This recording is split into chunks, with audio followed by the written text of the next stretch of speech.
Chers amis, la petite cuillère d'Afayomi, nous sommes dans la 18e page traité Brachot. C'est vrai, 18 c'est la vie, mais justement toute cette page-là, elle parle d'une des plus grandes mitzvahs que chacun de nous peut faire. C'est la mitzvah d'accompagner quelqu'un après 120 ans. Peu importe où il est, peu importe si on est en train d'étudier, chaque fois qu'on a cette occasion de faire cette mitzvah, c'est important de la faire car ça s'appelle une mitzvah en hébreu, Chesed Shel Emet. C'est une mitzvah, une bonté, où il n'y a pas de retour, il n'y a aucun intérêt. C'est sincère, car la personne, le pauvre qui est décédé, ne peut pas nous redonner favor. Et pour cela, la Gemara continue à détailler, que je pense que c'est peut-être le moment de détailler dans cette page-là, 2 ou 3 petits enseignements.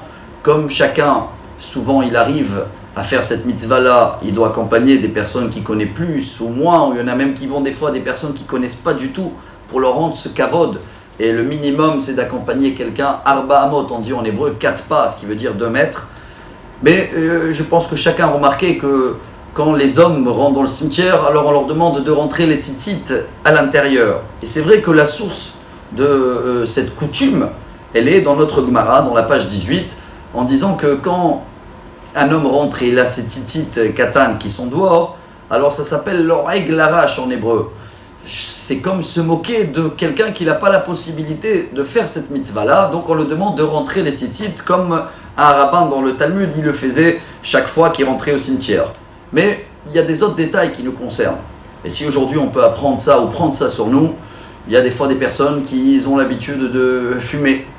Et même fumer une cigarette dans un cimetière, Rav Ovadia Yosef il dit c'est pas le meilleur endroit. Parce que si par rapport à une mitzvah on ne va pas se moquer d'eux, même de quelque chose qu'ils ne sont pas capables de le faire, c'est pas l'endroit de le faire. Certains, ils ont même l'habitude de faire des brachot ou de manger des petites détails, petites sourdat mitzvah.